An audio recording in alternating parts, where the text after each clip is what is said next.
श्री कृष्ण का प्रेरणादायक संदेश कर्मण्येवाधिकारस्ते मा फलेषु कदाचन। तुम्हें केवल कर्म करने का अधिकार है, लेकिन उसके फल की चिंता करने का नहीं। भगवान श्री कृष्ण ने श्रीमद् भगवद गीता में जीवन, कर्तव्य और आत्मज्ञान के गहरे रहस्य बताए हैं। उनके उपदेश न केवल अर्जुन के लिए थे, बल्कि हर उस व्यक्ति के लिए हैं जो जीवन में संघर्षों और चुनौतियों का सामना कर रहा है। 1.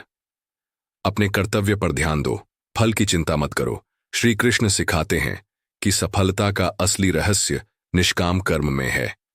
हम अक्सर परिणाम की चिंता में उलझ जाते हैं और असफलताओं से निराश हो जाते हैं, लेकिन कृष्ण कहते हैं कि बिना फल की चिंता किए अपना कर्म करते रहो, क्योंकि कर्म ही तुम्हारा सच्चा अधिकार है।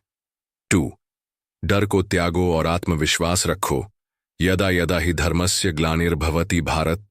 जब जब अधर्म बढ़ता है, तब तब मैं धर्म की स्थापना के लिए अवतरित होता हूं।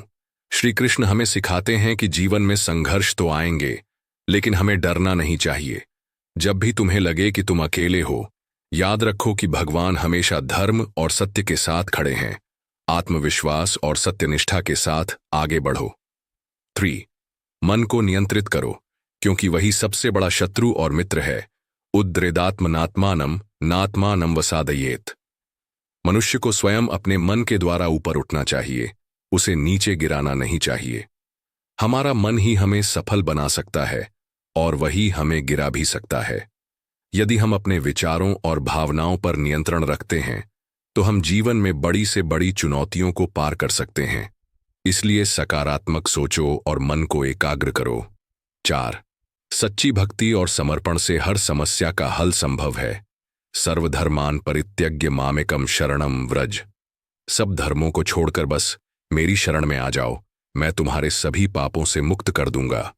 श्री कृष्ण हमें विश्वास दिलाते हैं कि यदि हम सच्चे मन से उनका स्मरण करें और अपने जीवन को सत्य और कर्तव्य के मार्ग पर लगाएं, तो कोई भी कठिनाई हमें रोक नहीं सकती। निष्कर्ष, श्री कृष्ण का संदेश हमें सिखाता है कि जीवन में संघर्ष, असफलता और चुनौतियां आएंगी, लेकिन हमें बिना डरे, बिना फल की चिंता किए अपने कर्म में लगे रहना चाहिए। जब हम सच्ची भक्ति, आत्मविश्वास और धैर्य के साथ आगे बढ़ते हैं, तो सफलता निश्चित होती है। बस अपना कर्तव्य करते रहो, क्योंकि भगवान हमेशा तुम्हारे साथ हैं।